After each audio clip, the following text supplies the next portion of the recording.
பாஜக அரசு கொண்டு வந்த தீர்மானத்தை தோற்கடித்தவர் நமது முத்துவேல் கருணாநிதி ஸ்டாலின் அவர்கள். ஆடி போய் கிடந்து டெல்லி ஆடி போயிருக்கு. சொன்னார் பாத்தீங்களா, Tamil Nadu is always out of control from Delhi அப்படின்ட்டு அதை நிரூபிச்சுட்டாருங்க. ஏன்னா அது அவுட் ஆஃப் கண்ட்ரோலா தான் இருக்கணும்.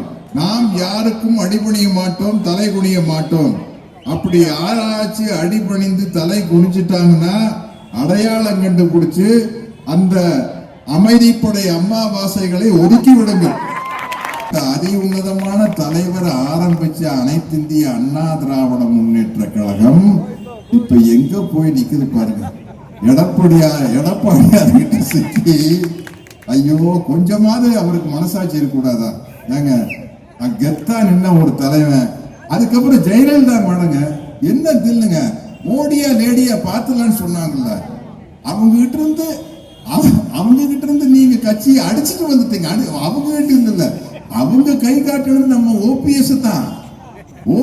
அவங்க கை காட்டினாங்க. நியாயப்படி ஓபிஎஸ் தான் சிஎம் ஆயிருக்கணும். அங்க எப்படியோ யாருகிட்டயோ காலில் இருந்து டேபிள் கடியில பூந்து என்னென்ன பிஜேபி ஒரு படி மேல போய் மதச்சண்டையை கொளுத்தி போட்டுருவோம். எல்லாத்தையும் மறந்துடுவாங்க. நம்ம கொடுத்த வாக்குறுதி நிறைவேற்றலைங்கிறத மறந்துடுவாங்க. உன் மதம் பெருசா, ஏன் மதம் பெருசா, உன் சாமி பெருசா, ஏன் சாமி பெருசான்னு சண்டை போடுவாங்க. இதில் நம்ம நல்லா குளிர் காய்ச்சிக்கலாம். அப்படின்னா அது இந்தியாவில் எங்க வேணாலும் குளிர் காயலாம், தமிழ்நாட்டுக்குள்ள முடியாது. கரூர் இன்சிடென்ட் எல்லாத்துக்கும் காரணம் திமுக அரசு, தீய சக்தி, ஸ்டாலின் அங்கிள் இப்படியெல்லாம் பேசினாரு விஜய். இப்படியெல்லாம் பேசின விஜய் மேல எந்த ஆக்ஷன் எடுக்கல. ஏன்னா அது விசாரணை நடக்குது, சிபிஐ விசாரணை நடக்குது, அவங்க பார்த்துக்குவாங்க. சட்டசபையில எவ்வளவு பெருந்தன்மையா சொல்றாருங்க. எந்த கட்சியும் தன்னுடைய சொந்த கட்சிக்காரன் விபத்துக்குள்ளாகி இந்த மாதிரி மரணம் ஏற்பட வேண்டும் என்று விரும்ப மாட்டான். டிவிகேக்கு சப்போர்ட்டா பேசுறாரு. எங்களுக்கெல்லாம் ஒரு கொள்கை தலைவர் இருக்காரு. நீங்க சொன்னீங்கல்ல தம்பி விஜய், எங்களுடைய கொள்கை தலைவர் தந்தை பெரியார், அண்ணல் அம்பேத்கர் அப்படின்ட்டு. ஆனா அந்த கொள்கைகளை உங்க ரசிகர்களுக்கு சொல்லிக் கொடுக்க வேண்டாமா?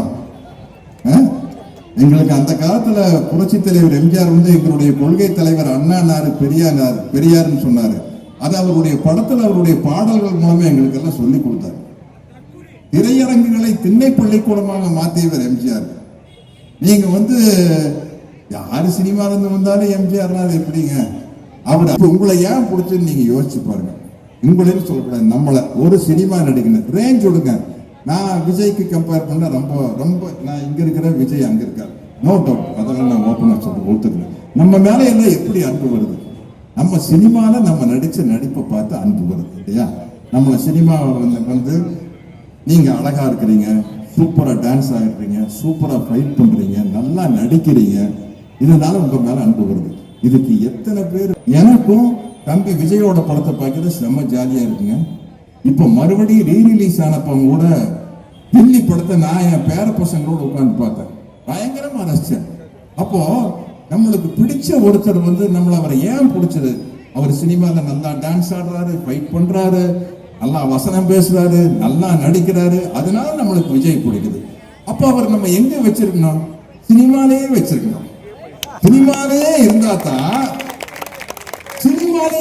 தான் நல்லது.